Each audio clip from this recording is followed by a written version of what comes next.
Hello students, very good evening. SSC CHSL notification నిన్న వచ్చిందమ్మా. So notification, original notification you can see here. It was released yesterday, నిన్న release అయింది. మనకి ఈ వెబ్సైట్లో ఎస్ఎస్సి కమిషన్ యొక్క వెబ్సైట్ ఇది. And this is ministry of personnel public grievances pensions మినిస్ట్రీలో department of personnel and training staff selection committee, ఇది ఆ పర్టికులర్ మినిస్ట్రీ నుంచి మనకు వచ్చిన నోటిఫికేషన్ ఇది.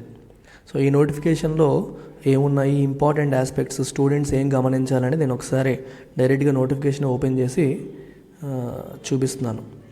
సో ఒకసారి మీరు గమనిస్తే you can see first important dates చూడండి. ఆన్లైన్ అప్లికేషన్ సబ్మిట్ చేయడానికి మీకు నిన్నటి నుంచి లింక్ ఓపెన్ అవుతుంది. 4th January 2023 వరకు మీకు ఓపెన్ అయి ఉంటుంది. So 4th January last day అనమాట, అది చెప్తున్నారు. చలాన్ ఆఫ్లైన్ కావచ్చు, ఆన్లైన్ కావచ్చు, ఏదైనా సరే ఇదే. ఆన్లైన్ ఫీ పేమెంట్ చేయడానికి కూడా లాస్ట్ డే వచ్చేసి మనకి అప్లికేషన్ మీరు సబ్మిట్ చేసిన తర్వాత ఫీ పేమెంట్కి ఇంకొక డే ఎక్స్ట్రా ఇచ్చారు. 5th లోపు ఫీజు పే చేయాలి. ఆఫ్లైన్లో చలానా ద్వారా చేయాలన్నా 6th లోపు చేయాల్సి ఉంటుంది. ఇది కదా. ఎగ్జామ్ డేట్స్ తీసుకుంటే Tier 1 ఎగ్జాము ఫిబ్రవరి లేదా మార్చ్ 2023లో ఉంటుంది. Tier 2 అనేది Tier 1 అయిన తర్వాత రిజల్ట్స్ డిక్లేర్ చేసిన తర్వాత చెప్తారు. ఎప్పుడు అనేది మనకి ఎగ్జాక్ట్గా ప్రస్తుతానికి తెలియదు. నాకు తెలిసి మీకు మార్చ్లో ఎగ్జామ్ ఉండొచ్చు. ఇప్పటి నుంచి సిన్సియర్గా ప్రిపేర్ అయితే very much possible to clear. Next వచ్చేసి వేకెన్సీస్. చాలామంది నెక్స్ట్ అడిగేది ఏంటమ్మా, వేకెన్సీస్ ఎన్ని ఉంటాయి? అప్రాక్సిమేట్గా 4500 వేకెన్సీస్ ఉన్నాయని చెప్తున్నారు. ఎగ్జాక్ట్ నెంబర్ అనేది మారొచ్చు. రిజర్వేషన్ ఉంది, ఎస్సీకి ఉంది, ఎస్టీకి ఉంది, ఓబీసీకి ఉంది, ఎకనామికల్లీ వీకర్ సెక్షన్స్కి ఉంది, ఎక్స్ సర్వీస్మెన్కి ఉంది, అలాగే పర్సన్స్ విత్ బెంచ్ మార్క్ డిజబిలిటీస్కి కూడా, వీళ్ళకి కూడా రిజర్వేషన్స్ అనేవి ఉన్నాయి. అది మీరు గుర్తుపెట్టుకోండి. నెక్స్ట్ మీరు చూడాల్సినవి పోస్టులు. ఈ డేటా అంతా కూడా మీకు ఏ జాబ్ అయినా మీరు వెళ్తారు కాబట్టి పెద్ద ప్రాబ్లం ఏం కాదు. I moving on to eligibility క్రైటీరియాలోకి వెళ్తే మీకు ఇండియన్ సిటిజన్ అయి ఉండొచ్చు, లేదా ఇవన్నీ రాశారు. మీరందరూ ఇండియన్ సిటిజన్సే కాబట్టి మీరందరూ కూడా ఎలిజిబుల్. ఏజ్ లిమిట్ ఇంపార్టెంట్ చూడండి. మీకు 18 to 27 years, minimum age 18 years అయి ఉండాలి, మ్యాక్సిమం ఏజ్ 27 ఇయర్స్ అయి ఉండాలి. సో 18 ఇయర్స్కి అలౌ చేస్తానంటే అర్థం ఏంటి? CHSL ఫుల్ ఫామ్ ఏంటి? Combined higher secondary level. So intermediate క్వాలిఫికేషన్తో ఈ ఎగ్జామ్స్ మనం రాయొచ్చు. అయితే 27 ఏళ్ళు నిండకూడదు అనేది గుర్తుపెట్టుకోండి. ఎస్సీ ఎస్టీ కేటగిరీ అయితే 5 years రిలాక్సేషన్ ఉంది, అంటే 32 years వరకు రాయొచ్చు. ఎస్సీ ఎస్టీ అయితే 32 years వరకు రాసే అవకాశం ఉంది. అలాగే ఓబీసీకి 3 years రిలాక్సేషన్ ఉంది, అంటే 30 years వరకు రాయొచ్చు. అలాగే మనకి ఫిజికల్లీ హ్యాండిక్యాప్డ్ వీళ్ళందరికీ కూడా extra 10 years, 13 years, 15 years, ex service మెన్కి కూడా ఉంది. వీళ్ళంటి కూడా ఏజ్ రిలాక్సేషన్స్ అనేవి ఉన్నాయి. మీరు ఒకసారి ఎలాగో మీకు ఈ PDF కనిపిస్తుంది కాబట్టి ఒకసారి మళ్ళీ మీరు చెక్ చేసుకోవచ్చు. ప్యాటర్న్ మీరు తీసుకుంటే 2 tiers ఉంటుంది, Tier 1 and Tier 2. Very important. ఈ మధ్యన మీకు ప్యాటర్న్స్ అనేవి చేంజ్ అయ్యాయి. SSC CGL ప్యాటర్న్ మారింది, CHSL ప్యాటర్న్ కూడా మారింది. అందుకని జాగ్రత్తగా గమనించండి. సో Tier 1 అండ్ Tier 2 ఉంటాయి. అయితే సిలబస్ ఒకసారి మీరు గమనిస్తే Tier 1 సిలబస్ ఇంతకుముందు ఏముందో ఇప్పుడు కూడా అలాగే ఉంది, ఏమాత్రం మార్పు లేదు. సో 4 parts ఉంటాయి Tier 1లో. 4 partsలో English language, general intelligence is predominantly reasoning అనమాట. రీజనింగ్ టాపిక్స్ ఇక్కడ కవర్ అవుతాయి. క్వాంటిటేటివ్ యాప్టిట్యూడ్, ఇందులో మనకి ప్యూర్ మ్యాథ్స్ ఉంటుంది, అర్థమెటిక్ ఉంటుంది. అర్థమెటిక్ అండ్ ప్యూర్ మ్యాథ్స్ 2 ఉంటాయి. జనరల్ అవేర్నెస్లో బేసిక్ జనరల్ సైన్స్ ఇవన్నీ మనకి ఫిజిక్స్, కెమిస్ట్రీ, అలాగే మనకి హిస్టరీ, పాలిటీ, ఎకానమీ, జోగ్రఫీ, వీటితో పాటు కరెంట్ అఫైర్స్ కూడా ఉంటుంది. So general studies plus current affairs ఇందులో మీకు వస్తాయి. ఒక్కొక్క దాంట్లో 25 questions వస్తాయి. Each question carries 2 marks. So 25 into 2, అందుకే మనకి 50 marks. తప్పు అయితే -2.25 నెగిటివ్ అంటే మనకి 25% పోతుందన్నమాట. సో 25% అది 1/4 నెగిటివ్ అని తీసుకోవచ్చు. 1/4 నెగిటివ్ కాబట్టి మీకు 2లో 1/4 అంటే 2లో 1/4 ఎంతమ్మా? -0.5. 2లో 1/4 -0.5. ఇది నెగిటివ్ మార్కింగ్. ఇది గుర్తుపెట్టుకోండి, మర్చిపోవద్దు. 60 minutesలో రాయాలి. 60 minutesలో 100 questions మీరు సాల్వ్ చేయాలి. Maximum marks 200.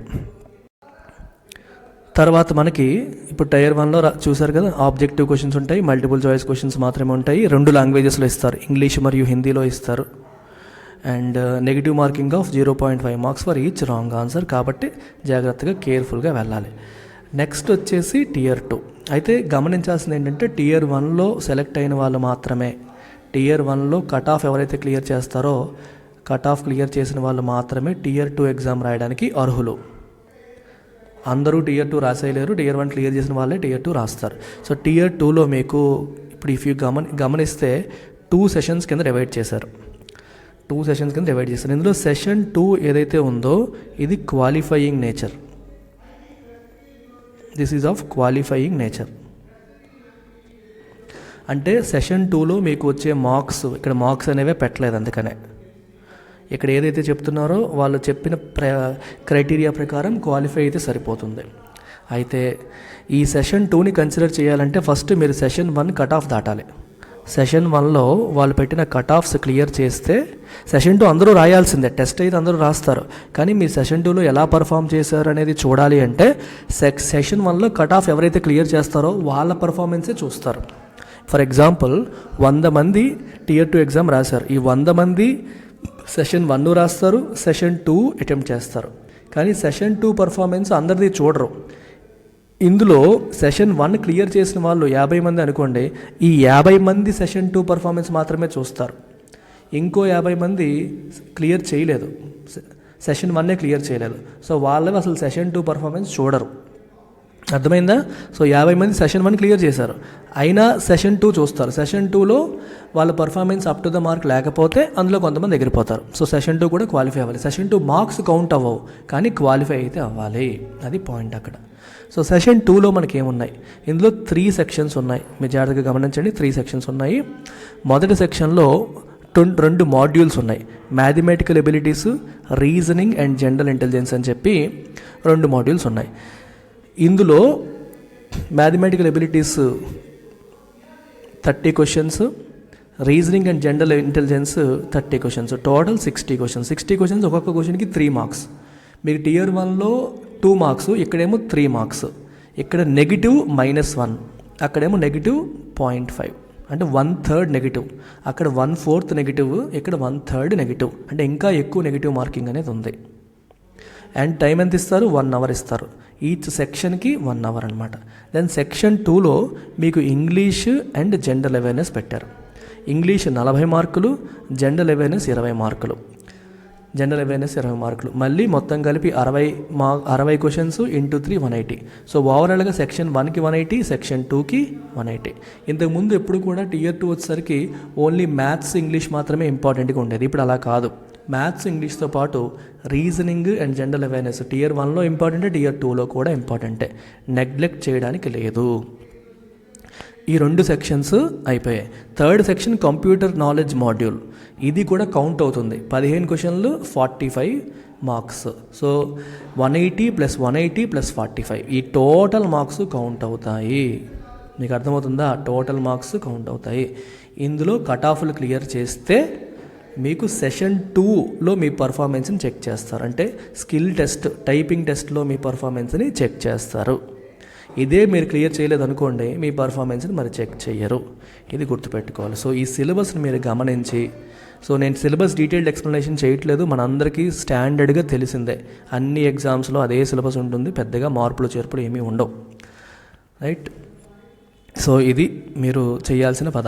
మీరు బుక్స్ ఏంటి ప్రిపేర్ అవ్వాలని చాలామంది అడుగుతూ ఉంటారు. లూసెంట్ పబ్లికేషన్స్, జనరల్ అవేర్నెస్ కోసం లూసెంట్ జీకే బుక్ చదువుకోండి. అండ్ మ్యాథ్స్కి, రీజనింగ్కి, క్వాంట్కి, ఇంగ్లీష్ కోసం ప్రీవియస్ ఇయర్ పేపర్స్ అంతే, ఇంకేం అక్కర్లేదు. ప్రీవియస్ ఇయర్ పేపర్స్ మనకి కిరణ్ పబ్లికేషన్స్ అని ఉంటుంది, కిరణ్స్ అని చెప్పి. సో ప్రతి చాప్టర్లో ప్రీవియస్ ఇయర్ క్వశ్చన్స్ని నీట్గా అరేంజ్ చేసి ఉంటుంది. కిరణ్స్ పబ్లికేషన్స్ అని ఉంటుంది. ఇది మీరు కొనుక్కోవచ్చు, లేదా ఎనీ అదర్ బుక్ మీరు కొనుక్కోవచ్చు, పర్లేదు. అల్టిమేట్గా ఈ బుక్ ప్రీవియస్ ఇయర్ క్వశ్చన్స్ ఏ పబ్లికేషన్ అయినా ఒకటే, మనకి క్వశ్చన్స్ ఏం మారవు కదా. అయితే మోడల్ వైజ్ సెగ్రిగేట్ చేసి ప్రతి చాప్టర్ మోడల్ వైజ్ సెగ్రిగేట్ చేసి ఇందులో నేను చూశాను. అలా వేరే ఏ బుక్ ఉన్నా మీరు చదవచ్చు. ప్రీవియస్ ఇయర్ క్వశ్చన్స్ ప్రాక్టీస్ చేయడం చాలా చాలా ఇంపార్టెంట్ ఎస్ఎస్సి ఎగ్జామ్స్కి. ఇంగ్లీష్ అనేది ఎక్కువ రోల్ ప్లే చేస్తుంది, మీరు గమనించవచ్చు. ఇక్కడ టియర్ 2లో మీకు 40 క్వశ్చన్స్ ఇంగ్లీష్ నుంచే వస్తున్నాయి. అండ్ ఇంగ్లీష్ చాలా ఈజీగా ఇస్తారు. స్కోరింగ్ ఈజీగా మనం క్రాక్ చేయగలిగే టాపిక్ అనమాట. అటు ప్రిలిమ్స్లోను, ఇటు టియర్ 1లోను, టియర్ 2లో కూడా చాలా ఈజీ. సిహెచ్ఎస్ఎల్ ఇంటర్మీడియట్ క్వాలిఫికేషన్ కదా, చిన్న చిన్న ఉద్యోగాలు అని చెప్పి నెగ్లెక్ట్ చేయకండి. చాలా మంచి ఉద్యోగాలు, ప్రమోషన్స్కి చాలా ఎక్కువ స్కోప్ ఉన్న ఉద్యోగాలు.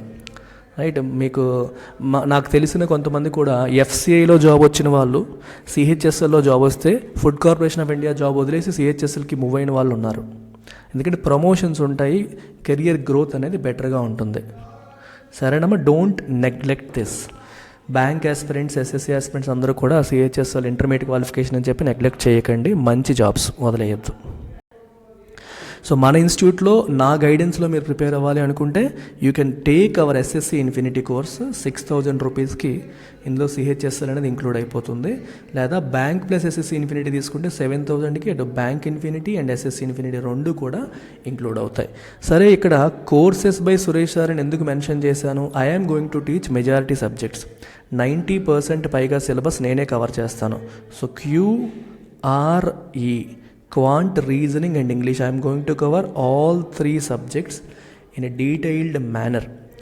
New batches from 1st January, అంటే ఆ రోజు నుంచి నేను క్వాంట్ క్లాసెస్ టేకప్ చేయడం, రీజనింగ్ క్లాసెస్ ఆల్టర్నేట్ డేస్లో టేకప్ చేయడం అనేది మొదలవుతుంది. ఇంగ్లీష్ ఆల్రెడీ రన్ అవుతున్నాయి live classes. English live classes already run అవుతున్నాయి. మీరు ఎప్పటి నుంచి తీసుకున్నా తీసుకోవచ్చు, లేదా అప్పుడు తీసుకోవాలన్నా తీసుకోవచ్చు. ఓన్లీ ఇంగ్లీషే ఇబ్బంది అనుకునే వాళ్ళకి ఇంగ్లీష్ ఇన్ఫినిటీ కోర్స్ ఉంది. సో 3 months ప్లాన్ ఉంది, 6 months ప్లాన్ ఉంది, life time plan. Life time plan 3,000 రూపీస్కి వస్తుంది. 3 months plan 1,000, 6 months plan 2,000 rupees. అల్టిమేట్గా మీరు ఇంగ్లీష్ తీసుకున్నారంటే ఏదో ఒక కాంపిటేటివ్ ఎగ్జామ్ ప్రిపేర్ అయ్యే వాళ్ళే. I recommend going for full course. అందులో ఇంగ్లీష్ ఆల్రెడీ ఇంక్లూడ్ అయిపోతుంది. సో ఇందులో ఏ కోర్స్ తీసుకున్నా ఇంగ్లీష్ ఇన్ఫినిటీ ఈజ్ ఇంక్లూడెడ్ అనమాట. సో సెపరేట్గా ఇంగ్లీష్ కోసం పే చేయక్కర్లేదు. సో డౌట్స్ ఏమైనా ఉంటే ఈ నెంబర్కి కాంటాక్ట్ చేయండి అమ్మా. ఈ నెంబర్కి మీరు కాంటాక్ట్ చేయొచ్చు డౌట్స్ ఏమైనా ఉంటే. That's it. Take care. Bye.